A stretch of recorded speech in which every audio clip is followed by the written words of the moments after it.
Welcome everyone, and welcome back to Forward Operating Base Lake Fork. I'm Greg Hill, and I'm here to do your end of the week fishing report for September the 13th. Plus, we're going to talk a little bit about getting ready for the big bass splash that's coming up. Great news, it's coming this weekend.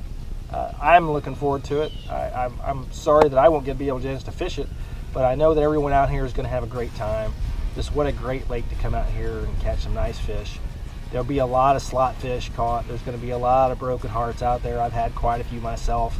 I've been out here fishing that tournament twice with my son and caught the fish that would have won the tournament a day earlier than the tournament. So, hey, when you go pre-fishing, you take your chances. Go out there. You got to search around, of course, but on any given day, on any given cast on Lake Fork, you can catch that fish that's over 10 pounds that could win that tournament. And that's just one important thing to think about when you're fishing. If you're fishing all day long, you're fishing those big lures, trying to catch that big over fish, don't get lazy, don't get discouraged. Don't let that every single cast kind of get into the repetition of what you're doing and kind of ground out a fish. You're only really trying to catch that one fish to win the tournament, or maybe an hour. And you might only get one bite like that the whole weekend. So don't miss it. Make sure your gear, make sure to check your drag, make sure to check your line, make sure to check your knot. You don't want to miss that fish. I made a mistake before. Not checking my drag is what my usually crime is. My rod's sit for a while if I wasn't fishing before one of those tournaments. Not now because I'm fishing all the time, but before when I was coming here and fishing all the tournaments. You don't check your drag, and next thing you know, you're hooking a big fish, you pull it, and then the line breaks, and you have 20-pound line on, but all of a sudden you realize that your drag wasn't given anyway because it was stuck. So make sure to go in and loosen up your drags on those rods if they haven't been used in a while, and then tighten them and reset it. Okay, so don't miss that big fish. So this week last week trying to catch the fish. I got back from a vacation and got in my deeper spots and got right back out in the deeper spots and caught fish. So I'll talk about that first and really talking about some of the overfishing I was doing deeper, because generally speaking, like yesterday I was catching fish in 20 feet of water that were 14, 15 inches, and there was there were schools of them there, but really couldn't catch any of the fish. Couldn't get that fish that was over that 15 and a half. They were schooled up to that size. And someone might get lucky and get into a school that's in that year group that's going to be right in that size group. You catch a couple of them, but we'll see. So just talking about deep water fishing and what I'm doing, and even some of the shallow water, and for some of the bigger fish with a big Senko. So look, for the most part, I'm still throwing a big 10.5-inch ribbon tail worm, basically red flake inside of it, green, the green color with a red flake, green red flake. And so those are, I'm fishing that Texas rigged. I'm fishing it on a drop shot, and I'm fishing it on a shaky head, a football shaky head rig that I've shown before on my earlier post. So I'm not going to show it again. You guys can go back and look at them. And then, of course, you've got your big oversized Senkos. Now, I like these colors and the green pumpkins, these greener colors. The water is very, very clear right now. So the fish are getting a pretty good look at these lures in most parts of the lake. I haven't really found any kind of murky water anywhere in this past week. So even with the rain we had, it didn't really get murky at all. It's very, very clear water. So it's going to be a little different from people that are used to fishing in the shallows to have a little stained water. It's not. It's even in the shallows where I am right now, it's still pretty clear. So deeper bites also. So look, I'm still fishing 3/4 ounce and 1 ounce football head jigs. I'm fishing on the outside of brush piles. You can see I've got a pumpkin seed, trailer, a twin grub trailer in there, and I'm doing it. I've got some dye. I've got the chartreuse dye, just dipping the tips to give it more color. I'm still seeing these fish, these bass around bluegill brush piles. So this is really something that's catching them, because it's just coming out of the brush pile. They're thinking it's a bluegill that's made a mistake, and they're hitting it. So the 3/4 ounce and 1 ounce is what I've been throwing, because it's been in about a 20 foot depth for me. 20 to 22 feet deep is what I've been doing with that. I've thrown the lighter ones shallower, but I haven't had as much luck. I've caught some around docks. I'm sitting here by some docks now. I do a lot of dock shade fishing once the sun comes up.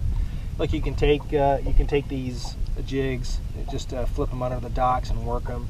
I mean, obviously I have it a little bit damaged because I have a live scope system. I can kind of pre-look at the dock and kind of really tell if there's anything there already.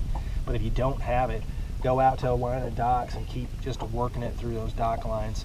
Now, you can fish a couple things. You can throw the Senkos under there, like I said before. You can throw these same Senkos. You're throwing the big Senkos for the overs.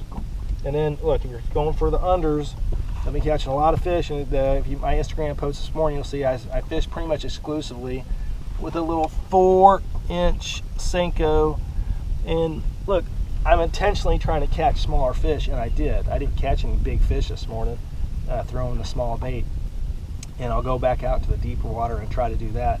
But I saw a couple blow-ups in the shallows that looked like they were pretty good sized fish. Whether or not they were overs, probably not.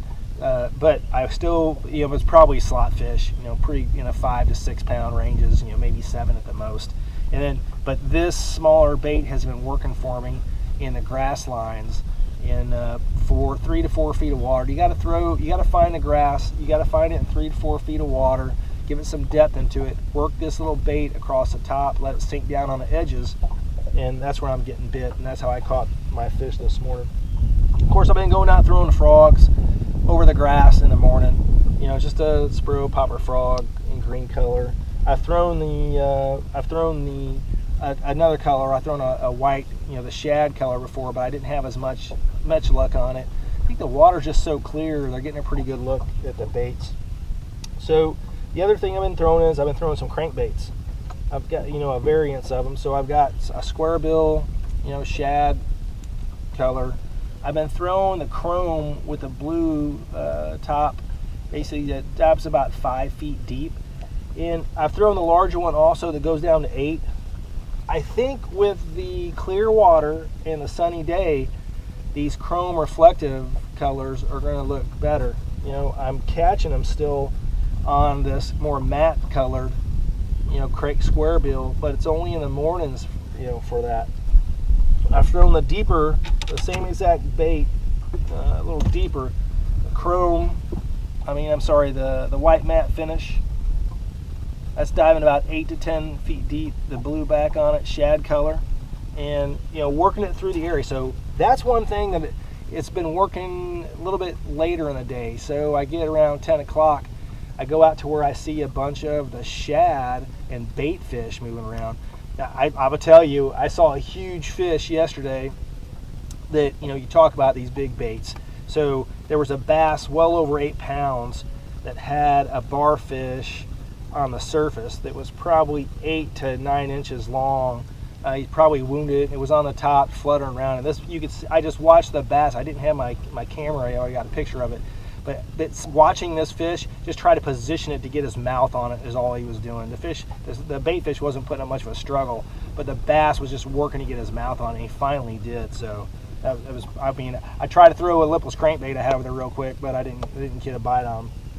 So look, in the mornings, again, I've been starting off shallow, throwing in grass lines, throwing on some of the points. Just it kind of depends on what I see. I've been focusing more on the grass lines with the Senkos, because I think if they're up in the grass, they're actively feeding, and they're basically, you catch them before they move back out in the deeper water. So what can you do this week to help you get a chance to catch a money fish? So I recommend, number one, I would try to fish closer to where the weigh-in is.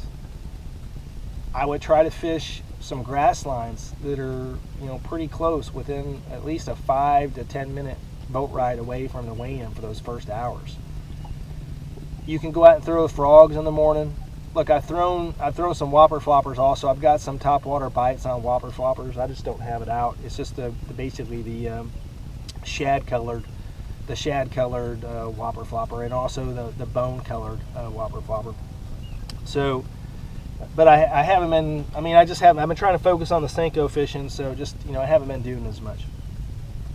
I would go out and try to find a place that I don't have to run 15-20 minutes away for at least for those first hours. If you're going to start fishing from the tournament far away, then do that but realize once you make that run, running all the way back to where you just came from, it might cost you another 20 minutes, 15, 20 minutes of fishing. So you're going to really have to strategically think about how you're fishing in the day. I would focus on some laydowns, trees that I could find in close proximity to where the weigh-in is. Look, those fish that are in some of those areas, they're used to seeing boats all the time, hearing boats all the time. They might not be bothered by it. And fish those smaller baits, little 6-inch worms, same colors as these greens. I think they'll be working pretty well. I haven't been throwing the worms down because I've been throwing top and I've been going deep water fishing. But I think throwing the little 6-inch worms, drag through, dye that little that tail again, chartreuse, and drag that through these brush piles, and you're going to be looking for those fish again in that 15-inch range, 15 to 16-inch range. Like, it's always a crapshoot what you're going to catch, but you can help focus down the size of your fish by downsizing your gear. You're going to have to downsize your gear.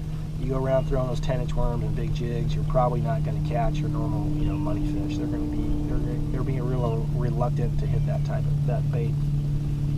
So look, the weather has been clear, the water is clear, the wind is not blowing much today, so it's not going to do anything. Who knows over a 3-day tournament it's going to do. But remember, just to kind of pick and choose where you're fishing. But I would think about getting the map out. Try to find these places that were within a 5 to 10 minute boat ride, so you don't have to waste too much fishing. And if you decide to, again, go far away, do it, but catch your fish and run back. But if you're going to run back all the way 25 minutes on the other side of the lake, you're going to have to really be pretty serious about that fish, right? Look, the water temperature is in the 80s still. We've had a lot of rain. It cooled off. It's been cooler at night. But the water temperature I saw it in 79 yesterday, but it's 8:30 right now, and it's sitting about 80 degrees where I am here, 80.4. So the water temperature is getting higher. I saw it as high as 83 yesterday in the afternoon after the sun had been out for a while. I have not seen the thermocline yesterday, so you can go around and check out where you are, but I didn't find the thermocline. And I was catching fish everywhere yesterday from 3 feet deep to 22 feet deep. So the fish I'm not finding the fish focused in one area. You've got your spots. I got my spots I can go to and look in those areas. And a lot of those, again, I'm finding brush piles that have bluegill in them or have smaller crappie in them. And I'm focusing on those brush piles in the deeper water to try to get that big bite. And then fishing the big baits. Look for those docks. If you're fishing the docks, look for those docks that people have put out the fishing handles. A lot of times those people, since they like to fish, you can tell they put out brush piles, and check those brush piles out too. Throw out in front of those docks. Work those brush piles out in front of those docks, not just don't work the dock. So look, in the end, we're all going to come out and have a great time fishing here on Lake Fork. We're all going to come out here and catch some fish. With this many boats on the water, I'm anticipating there's going to be some good fish caught. The fishing season has been really good this year. I don't think the fish are focused down in one area because of the thermocline. Last year we had the thermocline to help, kind of cut out some of the water, but really don't have it that much right now. At least not that I'm finding. And the barfish are down there in huge schools. The sandbass are down there in huge schools down in the main lake. There's huge amounts of bait fish that are moving. They're moving from the main lake now already back into the creek, so there's just fish everywhere right now. And so it's, again, trying to concentrate them down in one piece, and I've been trying to pattern them. And I've been through a pattern I've come up right now, if I'm trying to catch it under, as I'm throwing these little 4-inch Senkos. I'm finding grass on 3 to 4 feet of water, and I'm working it on the top of the grass where it's thick, and I'm letting it fall off, and I'm working these outside edges of the grass line. They sprayed a lot of places though used to have grass, so you're gonna have to search around a little bit for that. But look, I know we're all gonna have fun. I look forward to seeing everybody out here. I'll be out on my property. I got friends driving from Mississippi to fish. My son's probably coming out and fishing. I can't fish a tournament, but I'm gonna be enjoying everybody fishing the tournament and seeing everybody on my point. I'll be over by my point. I'll watch all the boats. There's probably gonna be 10 boats on my point over there across from Lake Fork Marina. And the first morning, and my dock will probably have another fish on it. But look, you know, my son and friend will come down and fish that dock probably, so you probably won't catch any fish there because they'll already be fishing it. Hey, I'm Greg Hill. I look forward to you guys, you know, coming out, and I just want to say one last thing for my sponsors again. So look, Diamond Sports Marines in Yantis, Texas. Please be sure to go see them for any of your boat needs out here in the East Texas area. Temple Fork Outfitters, rods. Look, I've been having a great time fishing with these rods this year. I upgraded their Elite series of rods, and they're just a really great set of rods. You know, I've been fishing with those rods for about 5 years, and I've only fished 2 kinds of rods in the last 25, 30 years, and TFO is the second group. I won't mention the first group. I'm not sponsored by them. But, you know, look, they're great rods. They have a great warranty, and I've really enjoyed. They've done a great job catching fish for me this year. So I hope you guys give them a chance. It's a Dallas company, Temple Fork Outfitters rods. They make a lot of bass fishing rods. They make fly fishing rods. They make, you know, saltwater fishing rods. They should give a chance to give them to look at their stuff. Look, I enjoy being out here on the lake. I enjoy all the fishing I get to do out here. I enjoy trying to share as much as I can with you. And I've got a whole separate couple videos I'm going to post on what I'm doing to catch these fish more specifically.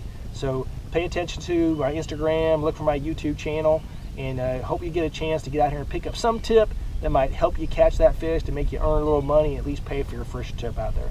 Hey, I'm Greg Hill, and this is the Forward Operating Base Lake Fork Fishing Guide Service. So please come out here, give me a call. You can go on my Instagram, my Facebook, send me a message. You know, give me a telephone call off there. My number's on the website. So I'm looking forward to hearing from you, and I'm already booking up for the spring next year. I'm already booking up for this fall, having a great time right now. So please give me a call and take care.